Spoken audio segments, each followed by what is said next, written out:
मेरे प्यारे विद्यार्थियों, आपका बहुत बहुत स्वागत, अभिनंदन आपके चाहते YouTube channel career plus Bihar sir के साथ। आप सबको प्रणाम, नमस्कार, जय हिंद। आप सभी लोग दोनों हाथ जोड़कर अपनी मां के चरणों में प्रणाम करेंगे। आज हम बहुत महत्वपूर्ण यूपी स्पेशल 2024 में बहुत महत्वपूर्ण चर्चा करने जा रहे हैं। ये बहुत स्पेशल सेशन होने वाला है आपके लिए।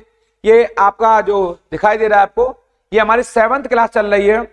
ये सेशन इतना खास है क्योंकि यहां से प्रश्न बनेगा आपके जरूर, और मैं आपको ले चलता हूं आपके चहेते प्लेटफॉर्म पढ़ाई की पंचायत पर, और उसी यूपी स्पेशल में जो मेरी स्पेशल सीरीज चल रही है यहां पर, वहीं बात करूंगा इस सीरीज पर। और आज का जो मेरा विशेष जो आपका टॉपिक है वो है आपके राज्य की राजनीतिक और प्रशासनिक संरचना, यानी पॉलिटिकल और जो एडमिनिस्ट्रेटिव जो हमारा पूरा ढांचा है उस पर मैं चर्चा करूंगा यहाँ पे आपके, कि कैसे यूपी का ताना बाना बना हुआ है, क्या क्या यहाँ व्यवस्था है आपके। तो आप देखेंगे यहाँ पर हमारे यहाँ पर जो राजनीतिक संस्थाओं में, प्रशासनिक संस्थाओं में, ये जो विधान परिषद है इसका जो गठन हुआ है, कंपोजिशन ऑफ ये स्टेट लेजिस्लेटिव काउंसिल का कब हुआ है, तो वर्ष 1921 में, यानी कि आजादी से बहुत पहले विधान परिषद का गठन हो चुका था। आप जानते होंगे इस समय देश में हमारे यहाँ 6 विधान परिषदें हैं, और आपको ये पता होगी यूपी वह राज्य है जहां विधानसभा और विधान परिषद द्विसदनीय है, या राज्य विधायिका है, राज्य विधानमंडल है, या विधानसभा भी है और या विधान परिषद भी है। जैसा कि आप जानते हो संविधान के अनुच्छेद यहां पर बताऊंगा आपको, भारतीय संविधान के आर्टिकल 171 यहां पर इसमें विधान परिषद का उल्लेख हुआ है। मेरे प्यारे सभी विद्यार्थी इसको याद कर लेंगे, अगर क्वेश्चन आएगा संविधान के कौन से अनुच्छेद में विधान परिषद का उल्लेख हुआ है। यहां मेरा मतलब यूपी से ही नहीं है, सारी विधान परिषदों से है। तो विधान परिषद का उल्लेख है 171 में हुआ है। 171 में गठन का प्रावधान है कि विधान परिषद बनती कैसे। लेकिन अगर क्वेश्चन आएगा कि यूपी में विधान परिषद गठन कब हुआ है, तो वर्ष 1921 में हुआ है। और इस समय देश में कुल अगर आ जाएगा कुल कितनी विधान परिषदें हैं इस समय आपके, तो आप बताएंगे उनकी संख्या 6 है। ये संख्या मैंने बता दी आपके, उनकी संख्या कितनी है, 6 है आपके। इसको आप याद कर लेंगे और नोट डाउन कर लेंगे कि देश में विधान परिषद संख्या 6 है। और सबसे बड़ी विधान परिषद आएगी तो वो यूपी की है, क्योंकि विधान परिषद में जो सदस्यों की संख्या होती है वो जनसंख्या के अकॉर्डिंग होती है, जो मैं आपसे अभी थोड़ी देर में चर्चा करूंगा। इसीलिए मैंने कहा है ये सेशन बड़ा खास होने वाला है, बड़ा महत्वपूर्ण होने वाला है आपके, इसलिए इन बात को नोट डाउन करते जाएंगे। इस क्रम में अगला जो हमारा तथ्य है, जो राज्य की विधानसभा है उसका पहला गठन कब हुआ है, तो वर्ष 1937 में, यानी कि अब ब्रिटिश शासनकाल में विधानसभा का गठन हुआ है। तो आपको जानना चाहिए विधानसभा के गठन के विषय में भारतीय संविधान के अनुच्छेद 170 यानी 170 में प्रावधान किया गया है। संविधान के अनुच्छेद 170 में विधानसभा के गठन का प्रावधान है। और आप जानते होंगे इसके अकॉर्डिंग हमारे यहाँ पर 500 से अधिक सदस्य नहीं हो सकते और 60 से कम सदस्य नहीं होंगे, 60 से कम सदस्य नहीं होंगे। ये संविधान की भाषा बता रहा हूं। और 500 से ज्यादा सीटें नहीं होंगी विधानसभा में, यानी 500 से ज्यादा नहीं होंगे और 60 से कम नहीं होंगे।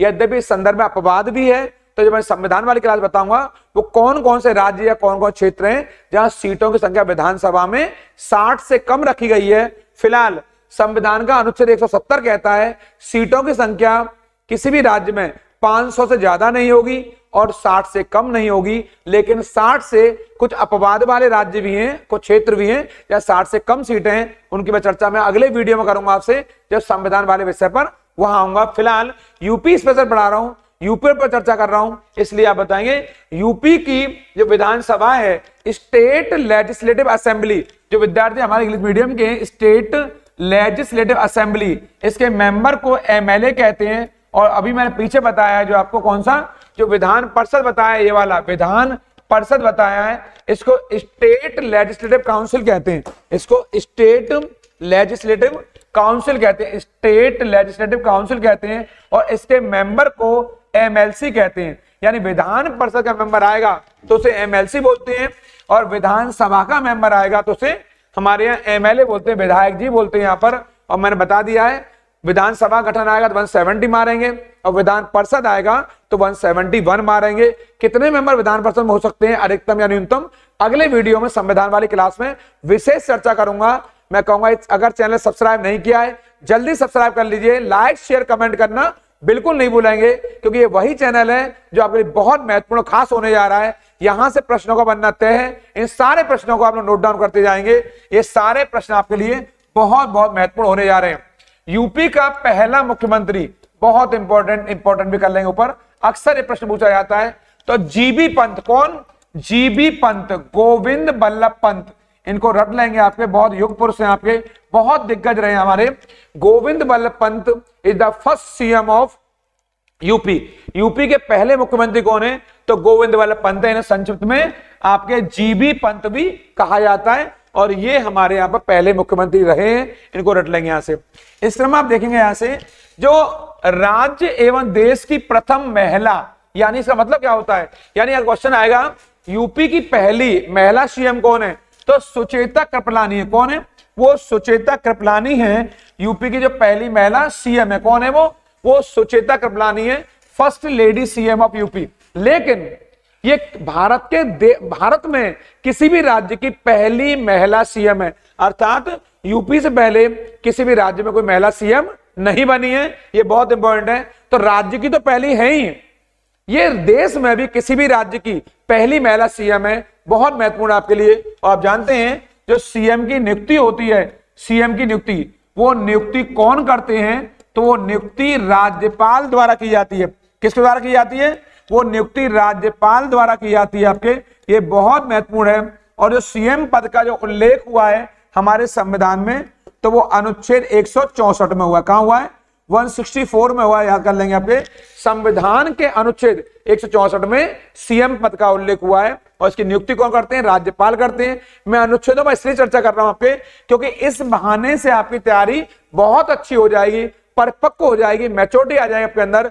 कई बार बच्चे अनुच्छेदों को याद करके नहीं जाते हैं। कुछ एग्जाम में डायरेक्ट क्वेश्चन आर्टिकल यानी अनुच्छेदों तो पूछे जाते हैं, या एआर का मतलब मेरा आर्टिकल से है। आर्टिकल को हिंदी में अनुच्छेद कहते हैं। इस पर संविधान वाली क्लास में विस्तार से चर्चा जारी रखूंगा। बहुत महत्वपूर्ण सेशन है आपके लिए। इस सेशन से ज्यादा महत्वपूर्ण आपके लिए कोई नहीं है, इसलिए नोट डाउन करते जाएंगे, लिखते जाएंगे इन सारी बातों पर। चूंकि ये मेरी परिचर्चा है, बहुत विस्तार से और विश्लेषणात्मक तौर पर होने वाली है।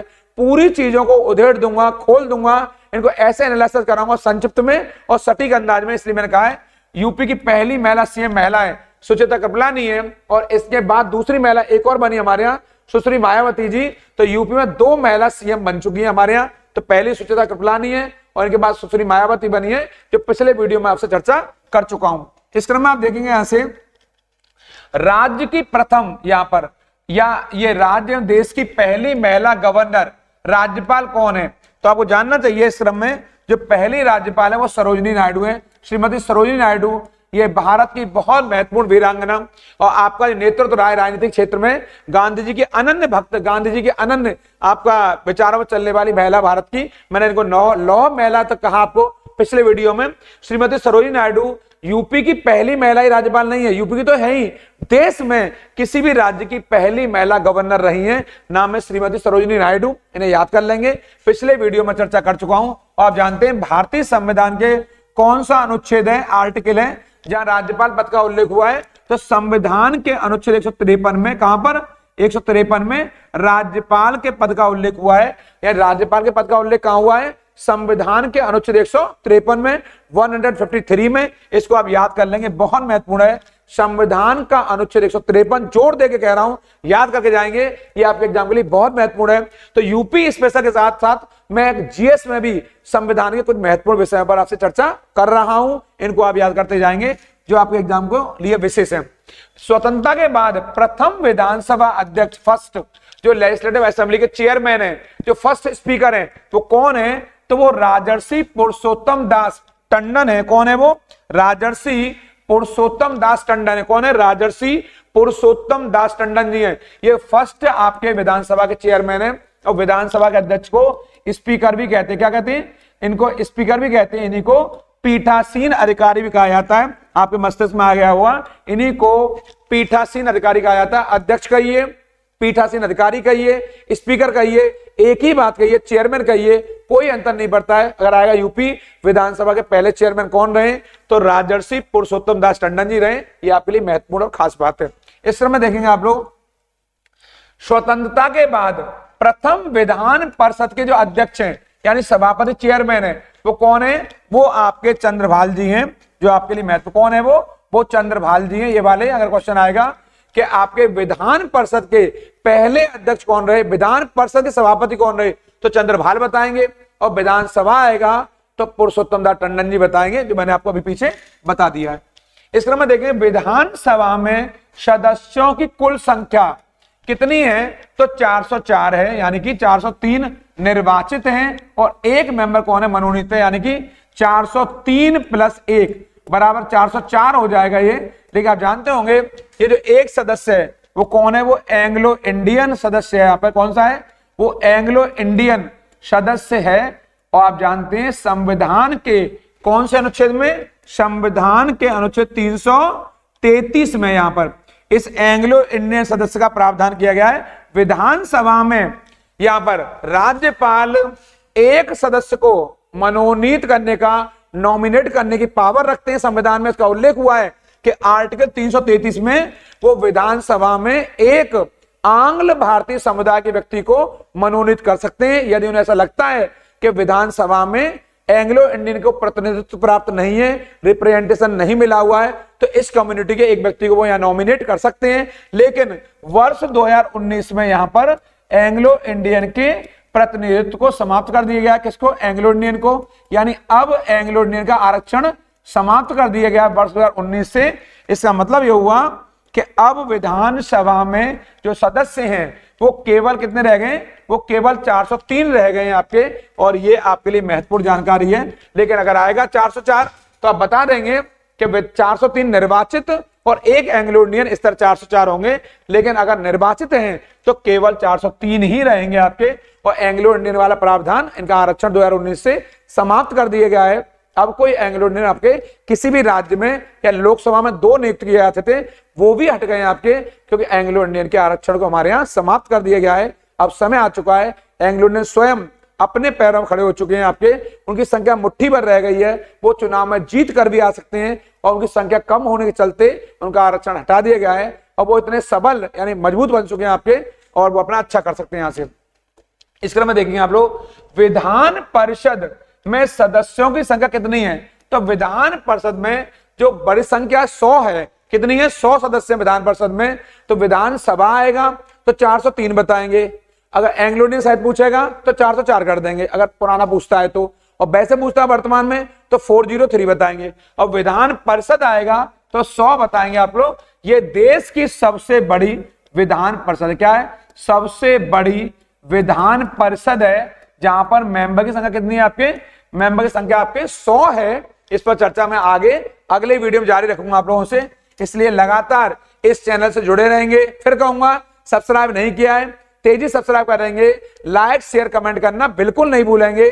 जहां तक कर सकते हैं इंस्टाग्राम तक, व्हाट्सएप तक, फेसबुक तक, जहां सोशल मीडिया की डिजिटल की पहुंच है आपकी, वहां तक इसे शेयर कर दीजिए। जितने लोगों तक वीडियो पहुंचेगा उतनी बेहतर नॉलेज लोगों को मिलेगी, सच्ची और अच्छी नॉलेज मिलेगी। क्योंकि आज जरूरत है एक बेहतर और सक्षम और एक सही नॉलेज की, क्योंकि बच्चों को ऑनलाइन प्लेटफॉर्म तो उपलब्ध है, लेकिन उस ऑनलाइन प्लेटफॉर्म पर सही जानकारी और सटीक जानकारी का अभाव है। इसलिए आप इस वीडियो को ज्यादा ज्यादा लोगों को शेयर करिए, कमेंट कीजिए। कोई कमी है तो कमेंट के माध्यम बताइए, कुछ और चाहते हैं तो कमेंट लिखकर बताइए कि आपके लिए क्या और कराऊं जो आपको नहीं मिल रहा है कहीं और अन्य प्लेटफॉर्म पर, या आपको बेहतर नहीं मिल पा रहा है, तो कमेंट लिखकर तेजी से मुझे बताइए कि आपको और मैं क्या कराऊं। वैसे मैं आपको बेहतर ही कराऊंगा, क्योंकि मेरा 30 दिन का टारगेट है। 30 दिन में पूरा यूपी स्पेशल करा के खत्म कर दूंगा, उससे बाहर यूपी का कोई प्रश्न नहीं आएगा। इसलिए मैंने कहा यह सेशन बड़ा खास है, सारी बातों को हम नोट डाउन करते जाएंगे। बहुत इंपॉर्टेंट पार्ट है आपके यहाँ से। ये क्वेश्चन है, लोकसभा में सदस्यों की संख्या यूपी में कितनी है? यूपी में आपके, तो यूपी में 80 सीटें लोकसभा की, यानी कि यूपी आप जानते हैं यूपी से सत्ता का गलियारा राजनीतिक तौर पर अगर देश का प्रधानमंत्री कहीं से डिसाइड होता है बेहतर तरीके से तो यूपी से होता है, क्योंकि यूपी से 80 सीटें और पूरे देश में जो लोकसभा की सीटें हैं वो आप जानते हैं 550 हो सकती हैं। 550 अगर कहा जाए वर्तमान समय में लोकसभा में कितनी सीटें हैं वर्तमान में, तो कितनी है आपका 543, कितनी है 543 है आपके। कहा जाए वर्तमान में, कहा जाए कि वर्तमान में लोकसभा में सीटों की संख्या कितनी है तो आप बिल्कुल बताएंगे 543 हैं। कितनी हो सकती हैं? 550 हो सकती हैं। इनमें से यूपी से कितनी हैं? तो 80 सीटें हैं। आपको एग्जाम आएगा यूपी में लोकसभा में कितनी सीटें हैं? तो 80 सीटें हैं, यानी लोकसभा में यूपी के 80 सांसद प्रतिनिधित्व करते हैं। कहां पे करते हैं? लोकसभा में। इस क्रम में मैं आगे बताऊंगा लोकसभा के बारे में। या राज्यसभा में जो कि अपर हाउस है ये वाला, इसमें सदस्य संख्या कितनी है यूपी की? 31 सीटें आपके जानते होंगे। और संविधान की चौथी अनुसूची में, कौन सी में? संविधान के 4th शेड्यूल में आपके राज्यसभा की सीटों के बंटवारे के बारे में प्रावधान हुआ है कि किस राज्य से कितनी सीटें आएंगी। आपके क्वेश्चन आएगा संविधान की वो कौन सी अनुसूची है जहां राज्यसभा की सीटों के बंटवारे के बारे में प्रावधान हुआ है? तो चौथी अनुसूची है। आप जानते हैं राज्यसभा में प्रतिनिधित्व राज्यों को मिलता है जनसंख्या के आधार पर, और सबसे ज्यादा सीटें राज्यसभा में यूपी की हैं और उन सीटों की संख्या कितनी है? 31 है। ये हमारे लिए बहुत महत्वपूर्ण है। और राज्यसभा पर लोकसभा विस्तार चर्चा मैं अपने अगले वीडियो में करूंगा। लगातार चैनल से जुड़े रहिए। बहुत बेहतर तरीके से संक्षिप्त अंदाज में बताऊंगा आपको कि ये प्रणाली पूरी क्या है, ज्योग्राफी या हिस्ट्री या पॉलिटी या जनरल साइंस, बहुत संक्षिप्त बताऊंगा और सटीक अंदाज में, इसलिए इसको लिखते रहिए आप यहां पर।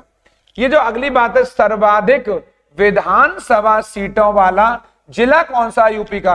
तो वो इलाहाबाद है। कौन सा है? वो इलाहाबाद जिला है जहां सबसे ज्यादा सीटें आपके जिला स्तर पर यूपी में। और सीटों की संख्या कितनी है? 12। अगर आ जाए जिलेवार तौर पर यूपी में सबसे बड़ा जिला कौन सा सीटों के लिहाज से? कहां पर? विधानसभा में।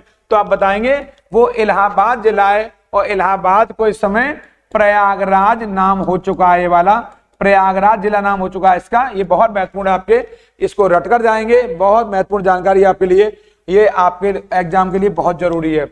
उत्तर प्रदेश में सबसे बड़े नगर निगम का क्या नाम है? तो ये नाम है उसका लखनऊ। यानी अब सबसे बड़ा म्यूनिसिपल कॉर्पोरेशन आएगा तो लखनऊ बताएंगे।